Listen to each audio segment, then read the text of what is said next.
इस विषय में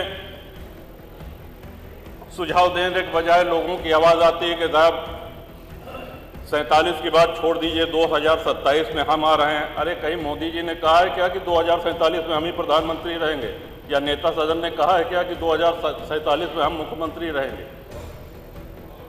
पार्टी और नेता आएगी जाएंगी, राष्ट्र का एक दृष्टिकोण होना चाहिए, एक लंबी लॉन्ग टर्म प्लानिंग होनी चाहिए ताकि हमारे देश की उन्नति हो सके और हम एक विश्व के अग्रणी राष्ट्र में अपनी गिनती करा सके। इसलिए ये सदन श्रीमान, आज हमारे देश के सामने सबसे बड़ा खतरा जो बाहर से भी है और अंदर से भी है वो है आतंकवाद का। आतंकवाद इतना नित्य प्रयोग किया जाने वाला शब्द है कि हम इसको हल्के में लेने लगे। कल्पना करें, अमरनाथ जी दर्शन करने यदि कोई भक्त जाता है, बड़ी संख्या में लोग जाते हैं, 80,000 सैन्य बल लगते हैं सुरक्षा देने के लिए। क्या हम कल्पना कर सकते हैं अगर वहां सेना और सैनिक बल ना हो तो जो श्रद्धालु हैं, जो दर्शनार्थी हैं, क्या वो दर्शन कर सकते हैं?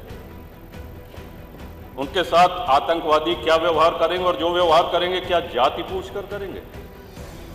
अभी हाल में पुलवामा हुआ है, आप सभी लोगों ने देखा है, हम सभी लोग इसके गवाह हैं। कलमा जानते हो, कलमा पढ़ो। कलमा नहीं पढ़ पाए, वस्त्र उतार करके, लिंग देख करके ये निर्धारित किया गया कि ये हिंदू है, और हिंदू देख करके मारा गया। वहां किसी ने जाति नहीं पूछी। किसी भी चीज का बंटवारा हो, चाहे वो घर का हो, संपत्ति का हो, व्यापार का हो, अगर आप बांटेंगे तो उसको कमजोर करेंगे। श्रीमान, भारत सबसे बड़ा विश्व का आबादी वाला देश है, सबसे बड़ा लोकतंत्र है,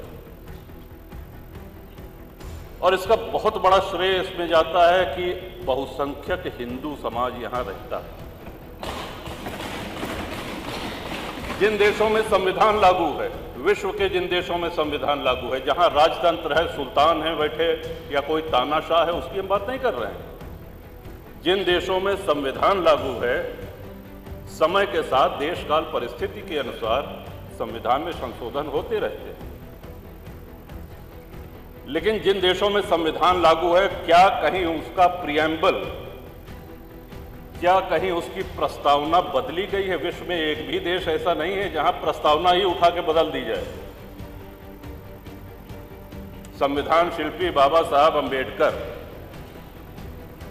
संविधान सभा के अध्यक्ष बाबू राजेंद्र प्रसाद, पंडित जवाहरलाल नेहरू, सरदार पटेल,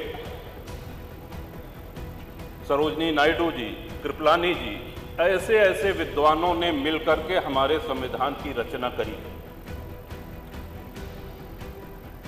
और उसकी प्रस्तावना को ही 1976 में इमरजेंसी में, आपातकाल में, एक झटके में, जब देश में लोकतंत्र नहीं था, बदल दिया गया। इवन बाबा साहब अंबेडकर उस वैद्य की तरह हैं जो एक बहुत बड़ा वैद्य कोई औषधि दे।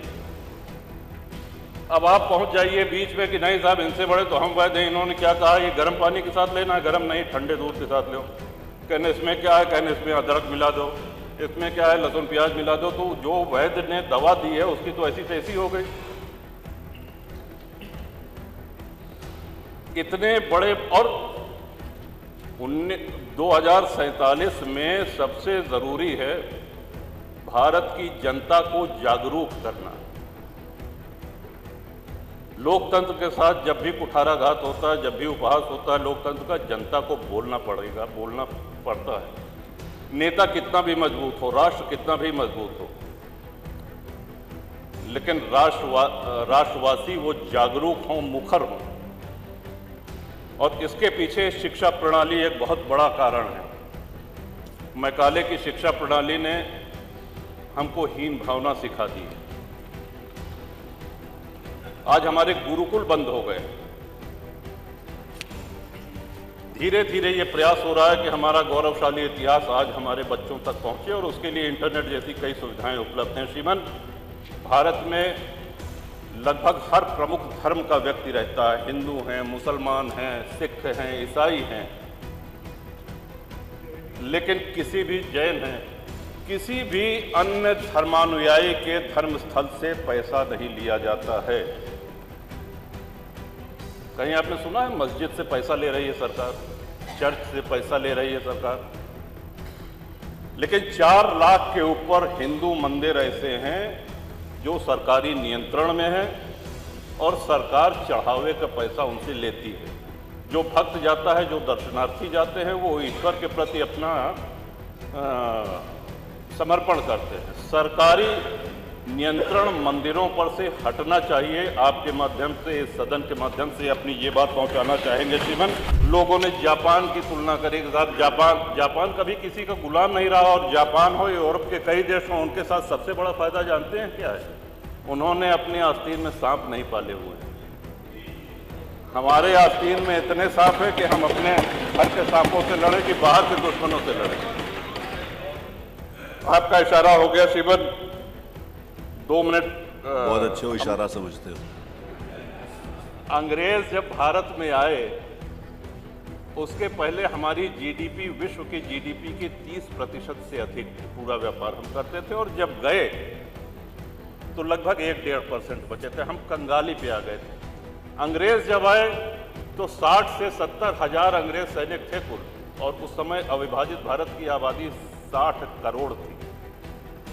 1857 की गदर के बाद, स्वतंत्रता संग्राम के बाद, वो संख्या अंग्रेज सिपाहियों की 80,000 से 1 लाख हो गई। आप कल्पना करें, 60 करोड़ लोगों पर 1 लाख अंग्रेज सैनिक हुकूमत करते रहे, हमारा खून चूसते रहे। क्यों? क्योंकि हम मौन रहे, हम निष्क्रिय रहे। और आज़ादी के बाद भी हमको अहिंसा का एक ऐसा पुट पढ़ा दिया गया कि अहिंसा परमो धर्मा। हाँ ठीक है, अहिंसा परमो धर्मा है, लेकिन इसकी दूसरी पंक्ति है अहिंसा परमो धर्मा धर्म हिंसा तथैव च। इन्हीं शब्दों के साथ आपका आभार व्यक्त करते हैं श्रीमान। माननीय अध्यक्ष जी, बहुत बहुत धन्यवाद, आपने बोलने का मौका दिया, बहुत धन्यवाद। माननीय अध्यक्ष जी, बहुत बहुत आभार। और आपने हमेशा बराबरी का व्यवहार किया है, तो हम भी ये अपेक्षा करते हैं कि जैसे 10 मिनट 11 मिनट आप लोग बोले तो आपसे किसकी बराबरी हो सकती है? आप बीच में टोक देते हैं तो अब लड़खड़ा जाएंगे। आपसे किसकी बराबरी हो सकती है? किसी की नहीं हो सकती। माननीय नेता सदन ने विजन डॉक्यूमेंट पे ये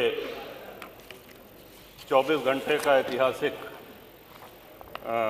चर्चा करा करके ये पूछना चाहा है हम सभी लोगों से। माननीय प्रधानमंत्री मोदी जी का एक सपना है कि 2047 में जब हमारा देश अपनी आज़ादी के 100 वर्ष पूरे कर रहा हो, तो हमारा देश कैसा दिखना चाहिए, हमारा देश कैसा होना चाहिए, इस विषय में उत्तर प्रदेश विधानसभा के माननीय सदस्यों की क्या राय है, क्या सलाह है। इस निमित्त ये विशेष आह्वान किया गया है। श्रीमान, कल से हम सभी लोग देख रहे हैं, बहुत से माननीय सदस्य तो इसमें ऐसे बोल रहे हैं जैसे ये बजट पे बोल रहे हों या धन्यवाद प्रस्ताव के विरोध में बोल रहे हों। हम लोगों को अपनी राय देनी है, अपने सुझाव देने हैं। वो सुझाव यदि मानने लायक हुआ तो मानेंगे, नहीं मानने लायक हुआ कोई बात नहीं। इस तेजी से बदलती हुई दुनिया में नई तकनीकें आ रही हैं, उसमें हम कैसे आज विश्व के साथ खड़े रहें। आज हमको अपने अंदर सुधार क्या करना है, व्यवस्था में क्या परिवर्तन लाना है, कैसे हम विश्व के अग्रणी देशों में अपनी गिनती कराएं, कैसे हम विश्व गुरु बने जो कि पहले भारत था। इस विषय में सुझाव देने के बजाय